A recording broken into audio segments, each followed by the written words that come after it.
All right, guys, so I figured I'd jump on here real quick and make this video because this seems to be a controversial rule for some reason, and I'm not really sure why, other than the way they write it. The way they write it it's very difficult to understand, but when you have real life experience with this rule, you understand how the DNROI enforces the rule. So the rule is 10.5.16, talking about how when you draw up range or when you're drawing from your appendix holster, it has to do with the front of the holster and how the holster works, or the angle of the holster. So right now my gun is pretty much set up where I would want it. And my gun is actually canted just a hair to the front of my body. So for my gun, where it's canted, it actually cants just a little bit in the front of, almost in the front of my foot. So if you can kind of see the angle of my holster, I have a little cant to that holster. Well, here's the issue with that rule of the 180 of 10.5.16 is if I decide to go up range and I'm not paying attention to the angle of my holster, not the muzzle that's in the holster, because the muzzle doesn't matter in this specific situation. It only matters the angle of the holster. All right, so we're going to get into the crotch optics position where it's in the front of the appendix carry. We'll get into that in a minute. I'm going to turn my belt so you guys can really understand where the DQs are coming from, because there's been all kinds of people arguing on the internet that aren't actually, I don't even know if they understand the rule, but because the way they're reading the rule, they're changing it to their way and how they want it to work. I don't care how you read it, I care how they enforce it in real life. So hopefully this will help some of you keep yourselves from being DQ'd at a match. All right, so right now I have a target directly in front of me, and I have a target that's directly to my left that's right on the 180 line. So it's right in front of the 180. So right now, if I wanted to draw on the left target, I am fine exactly where I'm standing, obviously, because I'm facing downrange. All right. Now, if I was to turn my body at 90 degrees right now, you can't really see this right now, but I will turn to you in a second. But my gun is technically facing the 180 by the rule. And the reason that is because if I draw my gun, and if you watch, you'll see when I draw my gun, my barrel is actually in front of my body facing the left. It's not facing forward, it's facing left. So again, if my holster is facing this direction and I'm already breaking the 180, as soon as I clear the holster, I've already broken the 180, okay? Now I believe it's 10.5.6 or 10.5.8 or something like that, whatever the rule is that these guys have come up with to try to get their way around the 10.5.16. Well, here's how it works. What that rule is for is so that you can't sweep your feet within 3 feet. So in other words, if you're sitting in a chair, sweeping your leg in USPSA with a loaded gun is not considered a DQ if you're drawing out of your holster or if you draw the gun.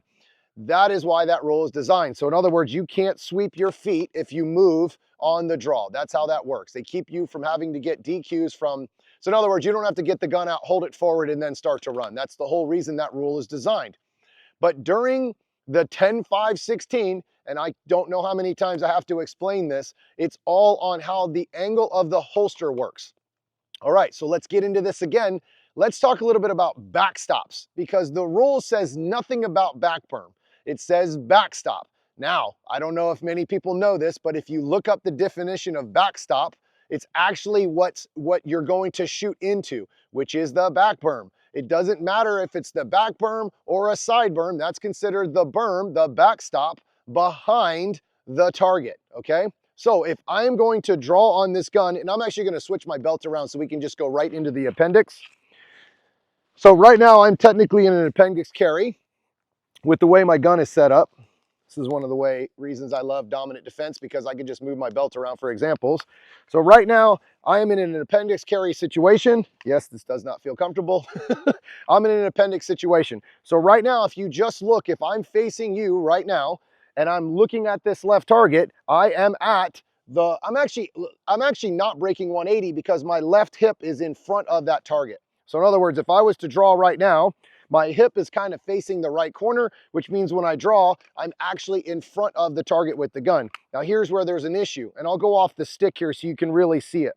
If I'm drawing and that target is my 180, right? That's the target I have to shoot at and I can't break. If this is my 180 line where the stick is, right now, the way my holster is sitting, is right on the 180 line, okay?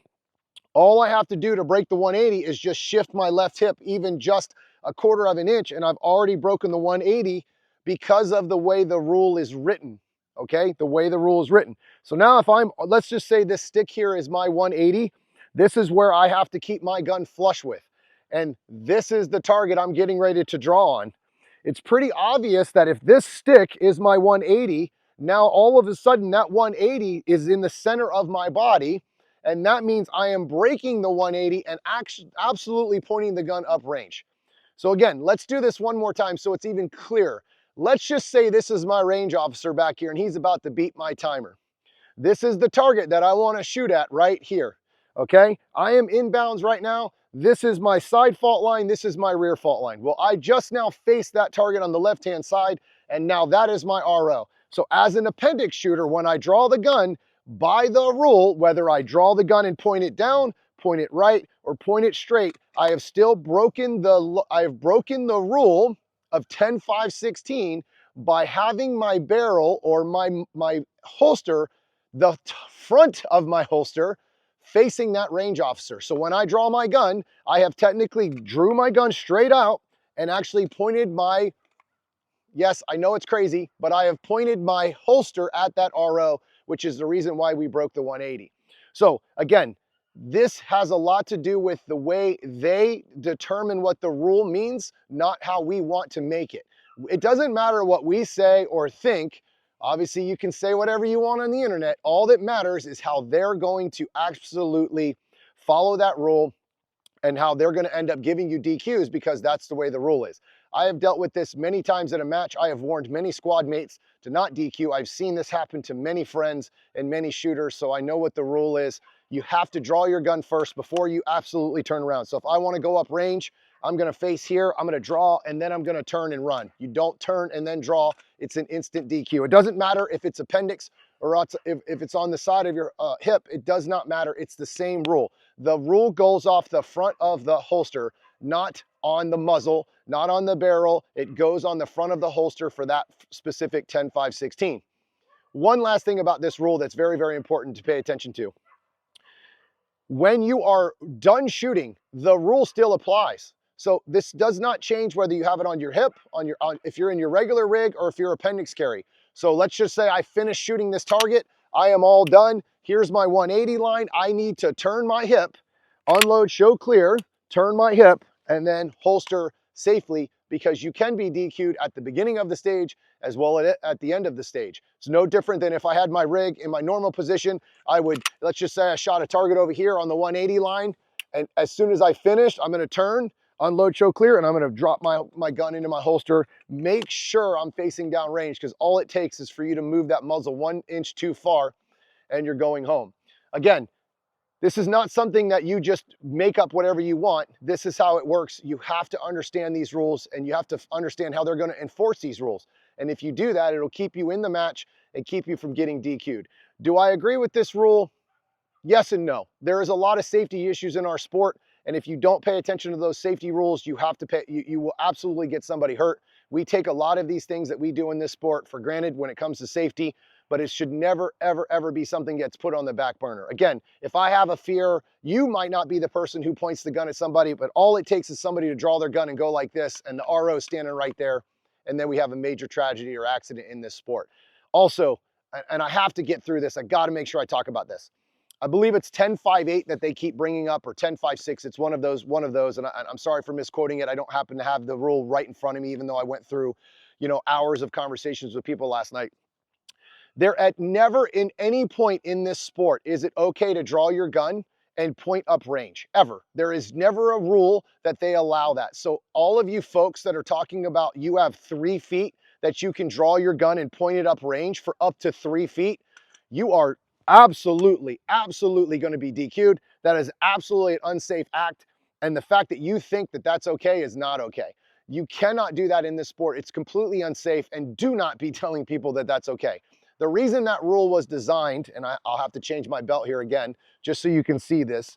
The reason this rule was designed for the 3 feet was so that you didn't get called for sweeping your feet. But let me give you an example of 10-5-16 on on a, if we don't have this rule by 10-5-16. If we don't have this rule, you could absolutely face directly uprange, okay? You can stand just uprange, and all you have to do is when the beep happens, you just take your gun and you just throw your gun backwards and then you run forward. That's still uprange. The gun is still pointed uprange, period, right? So I'm gonna draw the gun and then point it uprange. The reason why you can't have that rule is because you don't have everybody, people are gonna start to run and then go, oh, I need to point my gun backwards. It all comes down to safety and why these rules are made. Most of these rules that we all hate are designed because some moron decided to do something unsafe. So now we have a rule book that's this big instead of a small rule book because of safety issues that have happened in the past. These things don't just get made up for no reason. They're there for our safety. Do I agree with all of them? No. But can we make them cleaner and a little bit easier to understand? 1,000,000%. But the fact that people are telling me that I'm allowed to stand facing uprange, draw my gun at 3 feet, and then I can run and point the gun backwards is absolutely wrong. And I just couldn't walk away without saying something about it. All right. If you have any questions, hit me up in those comments and I'll see you on the range.